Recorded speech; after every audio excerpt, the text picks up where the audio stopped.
Now, RM Brown. Let's chill it out a little bit. Please, Lord, give me the strength to deal with this shit. Oh, hey, guys. Hey guys. Hi. How are you? Hey guys, how are you? I love you. Oh man, it's Wednesday, guys. What the hell? What the heck? It's Wednesday. We're making it through the week. We're How is RM Brown like consistently making just like daily very good videos and the sub count is not growing? I swear to God, like YouTube is so bad. YouTube algo is so fucking bad. For a channel to make it now, I mean, for a channel to make it before was incredibly fucking difficult. Trust me, I know I have a 260K channel and another one with my comrades, 130K, and another one that's at 90K, right? And that was difficult, but I feel like people that are starting out now, even more fucking difficult. Like, it's so fucking hard. My guy is putting out like 25-minute videos every day, and he's not at least at 100K. That is like just pure algorithmic disrespect by this platform that really needs to fix their shit. I mean, that's why I'm on Twitch. Say about Twitch what you want, but like compared to YouTube, they are a fucking communist corporation. Okay, compared to YouTube, Twitch is fucking Lenin himself. fighting our way through the week. I wanted to inspire you guys with some crap here. So I wanted to read you guys an inspiring passage from The Art of War. Here it goes. Thus we may know that there are 5 essentials to victory. 1, he will win. Oh, god damn, my mic fell off. God damn. Remove the social justice, politically correct, and toxic ideological garbage that had infected our department. To rip out the politics. Okay. To rip out the politics from war. I'm gonna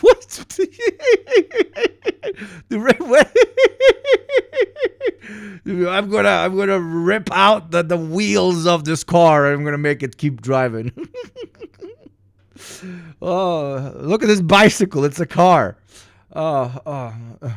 This croissant, it's not croissant, it's burek actually. No more. Yeah, somebody ripped a cable out of that mic. The hell's going on with the audio here? The war is getting woke, man. What can we do you have a link to like mods, help me out, like a link to this speech or like highlights of it directly. Here. Listen to this. Our identity DEI offices, dudes Oh, great. in dresses. Amazing, man. Oh, this goofball, he's talking about war and stuff. It needs to wage war on these XLR cables he's using. Am I right, man? Nobody. Am I right? Pendejo. No Dude, this is Hegseth, the dentist. He's trying to get very capable people outside of the U.S. military, okay? No women, no transies, nobody capable. I mean, thank you, Comrade Hegseth, I guess. God bless. Thank you for also inventing like 500 new excuses for everyone to not join the army. Fuck yeah.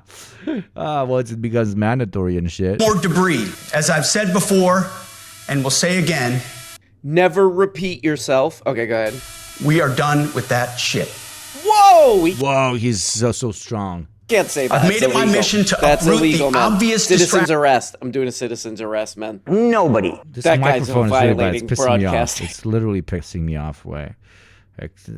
I know I'm late to this, but I really want to react to Hegseth speech or whatever the fuck.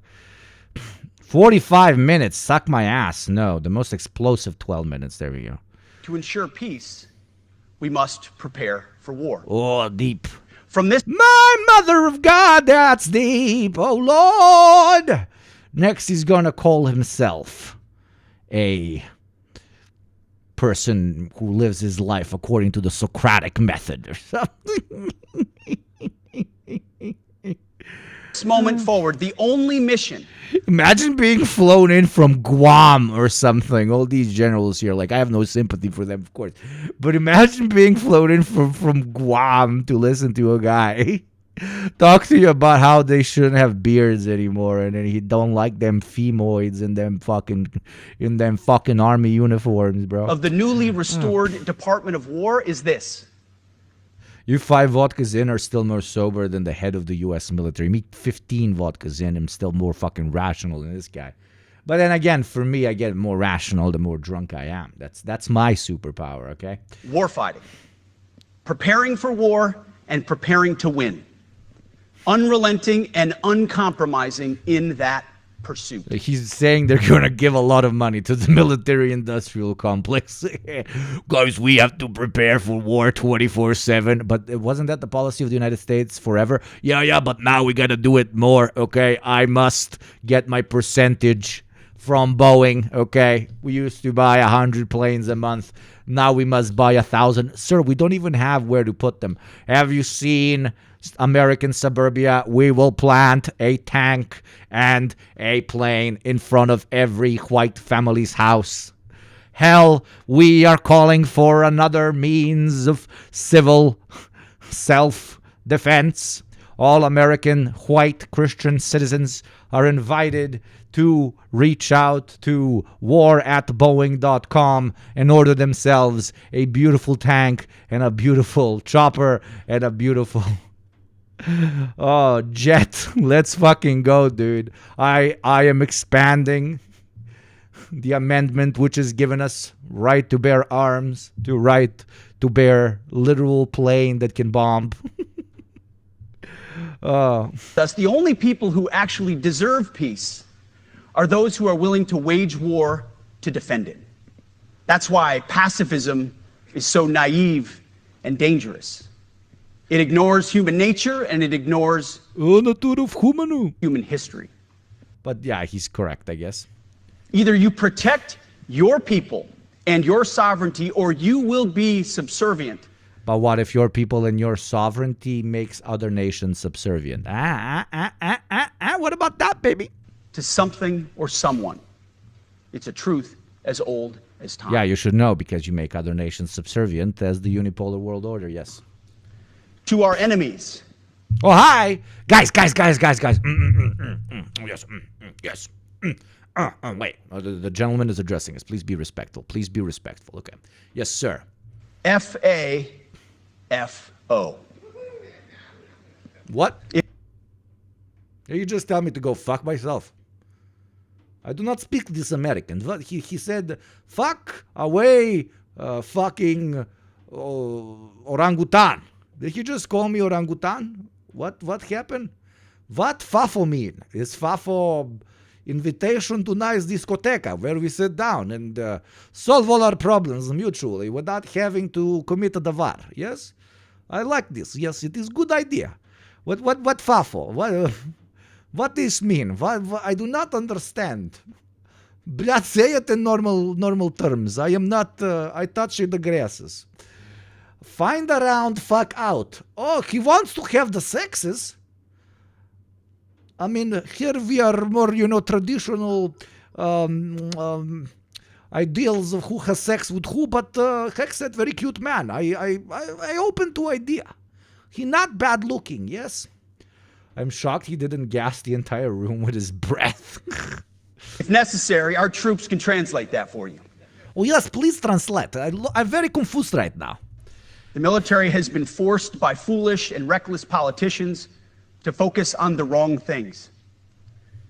In many ways, this speech is about fixing decades of decay. I agree. So maybe you can use army to fix infrastructure, create affordable housing, build up hospitals all over country very easily, participate in reforestation efforts. All things done by other very large countries utilizing their military. I hear in America very often there is wind that goes spinny, and then hits house, and because house made of cardboard, whole house explode. Yes? Well, maybe military can come in and help rebuild house when house explode from what I believe is punishment by God against the existence of American nation. Yes? Maybe use that army for that. Or floods. I hear you richest country to ever exist, yet you cannot manage floods. It is crazy. Maybe protect school from attacker with big gun? But no, he probably means something else. Some of it obvious. Like everything I just mentioned? Yes, I agree, comrade, yes. Of it hidden. Or as the chairman has put it, we are clearing out the debris. The chairman? What? Removing the distractions. clearing the way for leaders to be leaders. You might say we're ending the war on warriors. He's saying that they're going to be allowed to do whatever the fuck they want. That's what he's saying, right? There's not going to be any civil oversight over the army, or at least there's going to be less than there ever was, which, keep in mind, only applies to the United States military, not any other military on planet Earth. These are the only guys that cannot be brought in to the ICJ together with their allies, of course. These are the only guys that once, when called out by the UN for going against international law, can just continue doing what they want. This is the only country that does not ever send their soldiers to The Hague or any other places or generals after a particular war is over, etc., etc., etc. America is the one place on planet Earth. Sure, there are other places, but they don't LARP being quote-unquote civil ran democracies where soldiers can basically do whatever the flying fucking hell they want when they are on the battlefield. I heard someone wrote a book about that. For too long, we've promoted too many uniformed leaders for the wrong reasons, based on their race.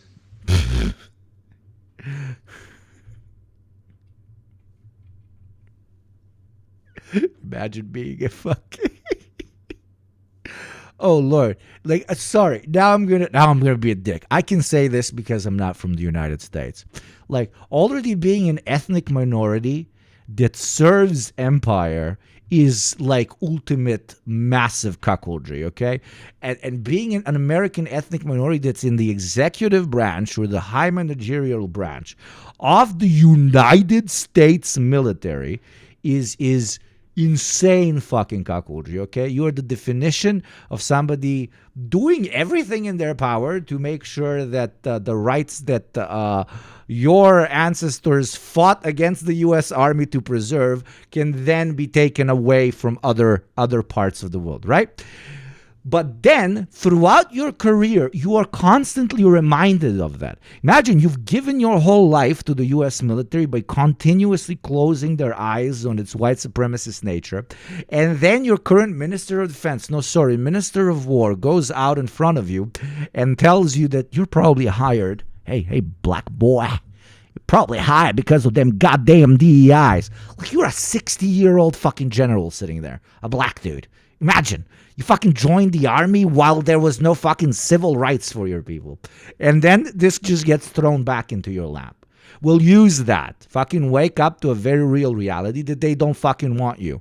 Don't work for somebody that doesn't fucking want you. It's literally not that complicated. Sure, material conditions, so on. It's more complicated when, we are talking about why people joined, etc., etc. If they leave and they become comrades, I fully support them and they're 100% one of us. But that's not the point I'm trying to make. The point I'm trying to make is that they are telling you to your face that they don't fucking like you, and you stay there and you still work for them while lying to yourself that it's for some greater fucking principle. What greater fucking principle under the American flag, you stupid, illiterate fucking cunt? Yeah, but you get paid well as a minority, then leave the USA, use your currency arbitrage, and still get free healthcare at the US base. You don't stay in for life. It pays well if you actually have skills. Yeah, I know. It pays well. Absolutely.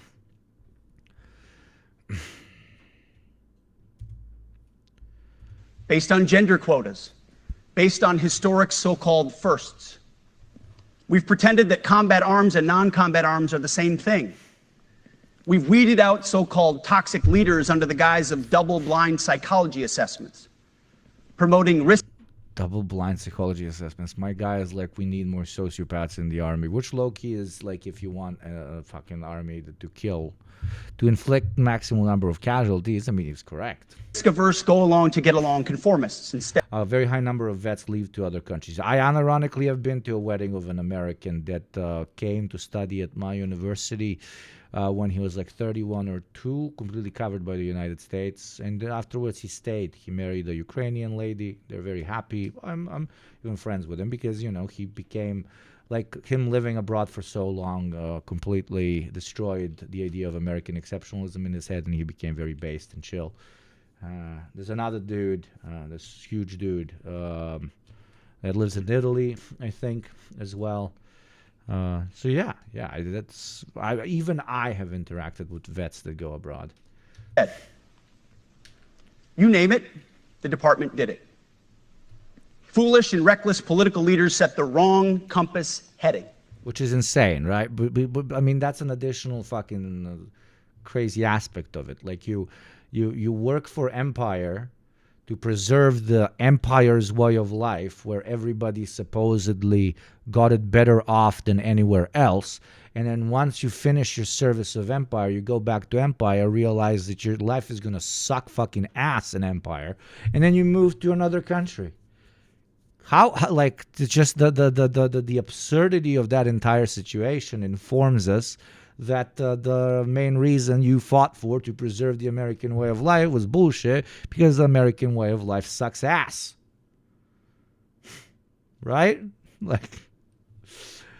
Like I don't know, somebody fighting the rebels their whole life, and then he gets to retire and he moves to a rebel-controlled planet.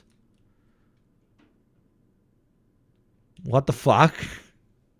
We're not even to a rebel-controlled planet, to like a neutral planet, like a pleasure planet. It's so funny. Foolish and reckless political leaders set the wrong compass heading. And we lost our... It's not funny on an individual level. It's just systemically funny. I'm making fun of this insane contradiction. I will pick up arms to protect the American way of life, puts arms down, goes back to America, realizes American way of life sucks, moves abroad. That is, you cannot tell me that's not the funniest fucking thing you heard today. way. We became the woke department, but not anymore. Right now, I'm looking out at a sea of Americans who made a choice. This is why they're losing, by the way. Okay, now serious not to do a little bit of serious coverage. This is the schizophrenia of a dying empire. They see that they're losing, that they're long-term going to lose their position as a unipolar world order, but they do not have the skill set, the appropriate analysis of why what is happening. So they're just jumping towards the only thing they have at their disposal, the only thing that they have in their tool set. And when it comes to American Republicans, it's just doing this feels over reals bullshit. It's doing culture war, but now in the army, now in the police force, now in the corporate office, now in the university. They are not systemically fixing shit that is undermining the stability of any of these institutions in their position as number one on planet Earth. They're just putting constant newer and newer coats of paint on rusty fucking tanks. Okay? The parallels between this and very late stage Soviet Union are fucking hilarious and glaring. They don't know what they're doing. They're like just improvising. But you know who is not improvising? The military-industrial complex, with some really, really smart motherfuckers there that are going to utilize this simple fucking woke moke, the gays have taken over the general staff bullshit, as a means to sell more tanks and more planes and more AI and more fucking drones and overpriced shit that will siphon even more and more and more out of the American taxpayers' coffers. Combine that with massive deportations, they're going to get even bigger and bigger, which are a very real class issue, which are going to then filter out even more and more money out of taxpayers' money, because they're going to privatize. They're already completely privatizing the operation of facilitating and deporting individuals as a means to generate profit. So like you have money out of state coffers for the army going into the private sector. You have money from the state coffers for deportation going to the private sector. Those deportations and that lack of money from the army for other infrastructure and other projects and so on is then making people even more poor and even more poor and even more poor, which then allows, like a snake eating its own ass, for right-wingers and Republicans to pitch with even greater fervor that this is all the problem of the wokes and of the immigrants and of the Browns and of the non-Christians and blah, blah, blah, which then works in their favor, because most people that would have voted for them no matter what, because that's just how politically inadequate they are. And the downward stream of general stability in the country increases when it comes to its speed. Contradictions caving in on each other, right? And contrast that with their greatest competitor, think of them what you want, but an incredibly professionally managed state apparatus of the People's Republic of China. This is no longer a matter of if. This is a matter of when the United States will no longer be the world's only unipolar power. The only question which remains is if they throw a massive hissy fit because of that becoming an inevitable reality.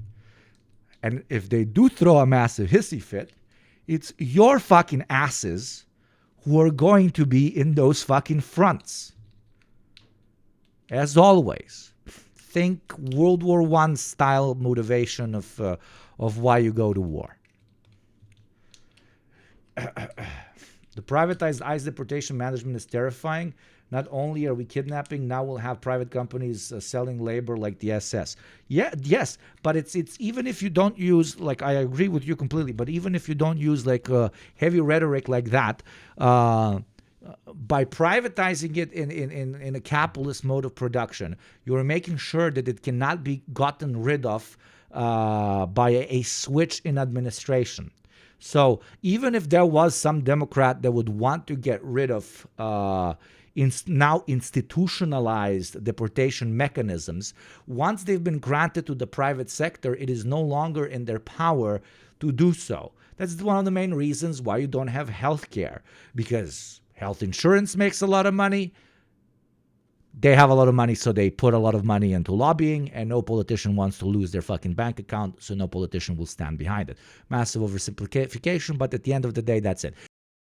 Money in a particular industry in capitalism, the state apparatus, even if it's, an incredibly well-intentioned liberal, cannot do anything about it. Well, when it comes to the deportation mechanism inside of the United States, the main reason they are currently speeding up the process of completely privatizing it and outsourcing it, like in South American countries and so on, is because that will render it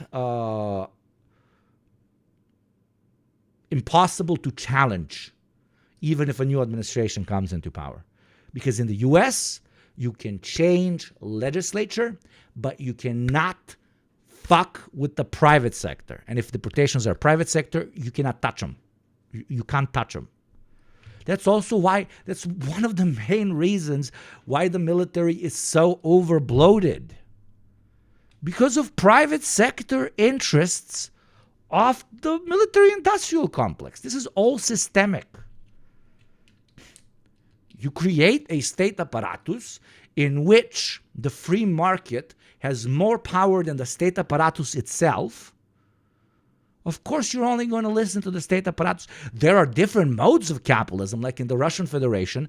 There is capital. It is capitalism, but the state has a chokehold on large capital. You become too big, you get eaten up not by a down-up system like how it is, for example, in the People's Republic of China, but just by the highest tier political elites in the country that then steer capital. You don't have private weapons manufacturers in Russia manipulating.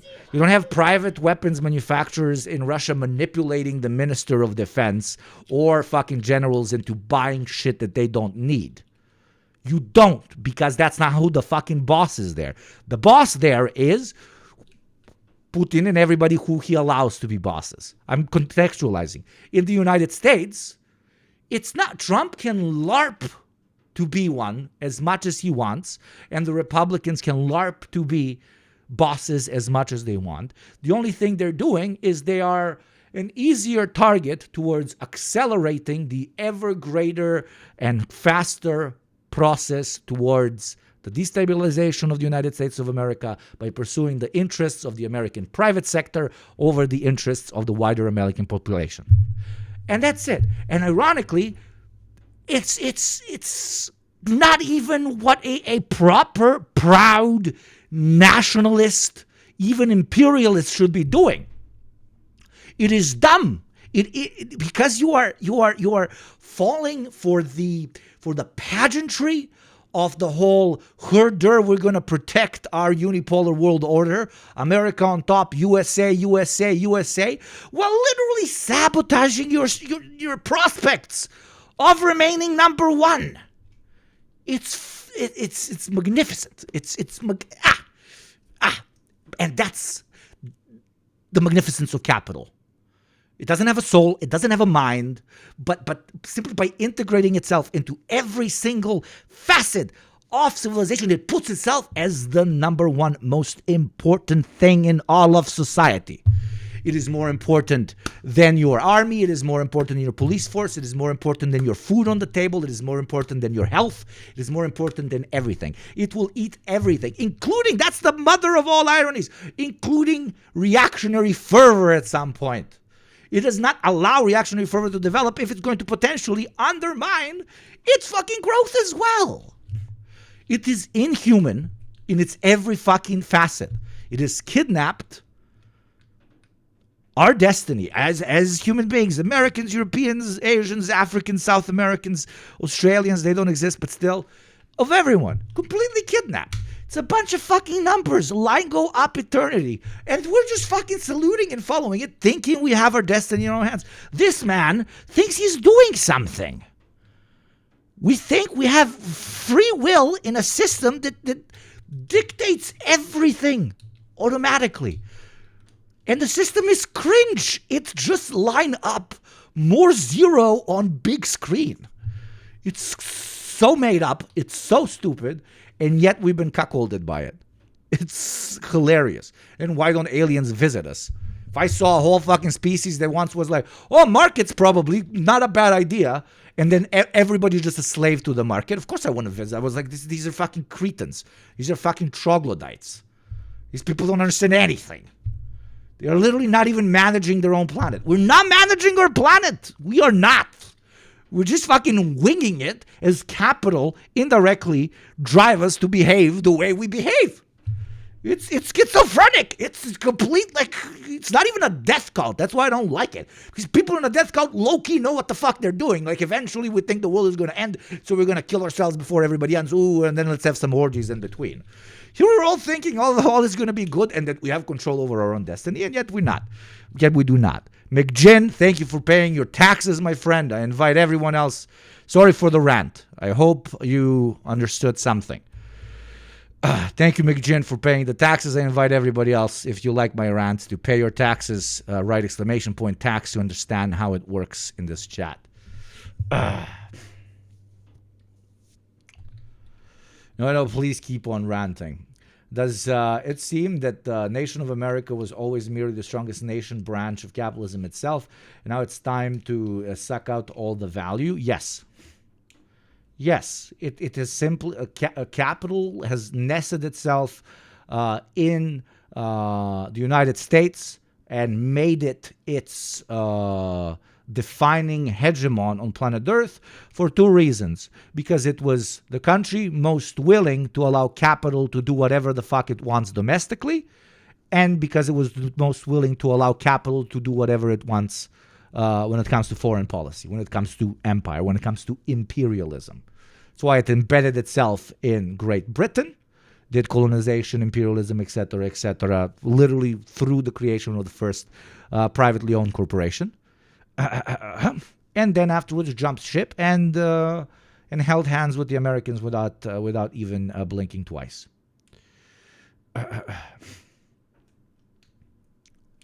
Make you feel like the world is coming to an end. It's not coming to an end. This is what the world has been for 200 years.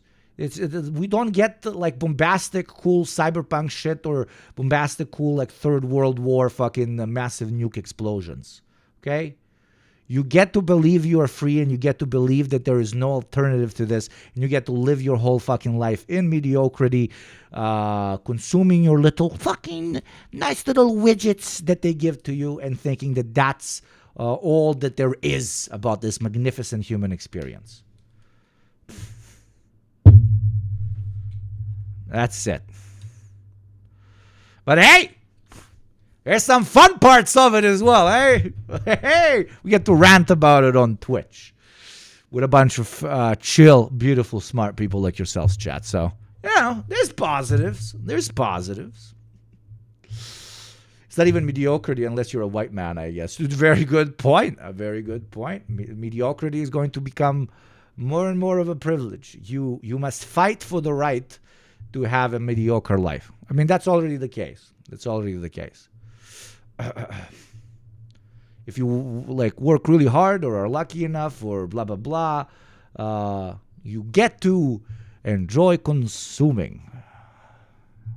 That's it. That's like you can have a big box of stuff where you get to keep your stuff, known as your house, and then maybe a few boxes that move around in front of it where you can move your stuff around when you want to go do something. But it all comes back to stuff. And they were young men. And don't get me wrong, I love stuff. I fucking love stuff. And it's normal for you to love stuff because everything you know has been informed by capitalism. So like stuff is all we like. I fucking love stuff. Look, all this stuff. Oh my God, look, it's like green and then it's got like weird fucking symbols here. Oh my fucking God, look, I got rings on me. Oh, look, gold. Yeah, stuff. Yes, that's okay. That's okay. Just don't lie to yourself that consuming stuff is all there is. That's when stuff becomes your boss and not vice versa. Your owner. You are its workhorse, not the other way around. You guys got a box? I'm working on a platform for a new non-electoral party in the U.S. Very good. Go and get organized, everyone. Stuff is all right. I walked around today and saw some dogs that were really cool. Dogs are not stuff. There you go. Dogs are you interacting with one of the greatest feats of human non-capital induced ingenuity, but still ingenuity that was necessitated by survival. And that is, we took a whole fucking species and we were like, we're going to make them friends. But then as always, we overdid it. And then we were like, and now we're going to make them fuck each other's mothers and sisters. And we're going to make them really goofy looking. Which, if you haven't known, now I'm spoiling it for you. Like almost all dog breeds that you see nowadays are not natural. We forced dogs into repeatedly raping each other, basically incestuously, in order for them to look silly and cute and weird. So yeah, I hope you have a great day. And young women to do something most Americans will not. To serve something greater than yourselves, to fight for God and country, for freedom and the Constitution. Thank you, Hassan Guard. Thank you very much. All the DEI hires are losing their mind. Of course, I'm joking here. They're not DEI hires, but like imagine giving your whole life to the U.S. military, especially additionally cuckolded when you're an ethnic minority, dishing out what your forefathers have fought to win for you in the United States, fighting to make sure it doesn't happen abroad. And then your second commander-in-chief comes out on stage and he's like, yeah, we're no longer going to do DEI hires, which directly, signals that he believes that you yourself are a DEI hire. Chris. You made a choice to serve when others did not, and I commend you. You are truly the best of America. But this does not mean, and this goes for all of us, that our path to this auditorium on this day was a straight line, or that the conditions of the formations we lead are where we want them to be. You love your country, and we love this uniform. Sorry, this man really makes me want to take a shit. Is why we must better. We just have to be honest. We have to say with our mouths what we see with our eyes. To just tell it like it is in plain English. To point out the obvious things right in front of us. That's what leaders must do. We cannot go another day without directly addressing the plank in our own eye. Without addressing the problem. Will he be back before 5 minutes when he's taking a shit? Yes and no. What one? The winner is yes. Holy shit. So it took me less than 5 minutes. Talk about a professional streamer, man. I respect you guys so much. I respect you guys so much. So much. 2179. Nobody does what I do. Nobody's got that healthy fucking gut mixture that I'm desperately trying to destroy one vodka after another. I believe in Yugos' ability to shit. Cuphead Socialist has always believed in me. Thank you. In our own commands and in our own formations. This administration has done a great deal from day one to remove the social justice, politically correct, and toxic ideological garbage that had infected our department, to rip out the politics. Okay, this is just him repeating the same shit. This is more boring than watching my grandmother explain to me why I need to lose weight.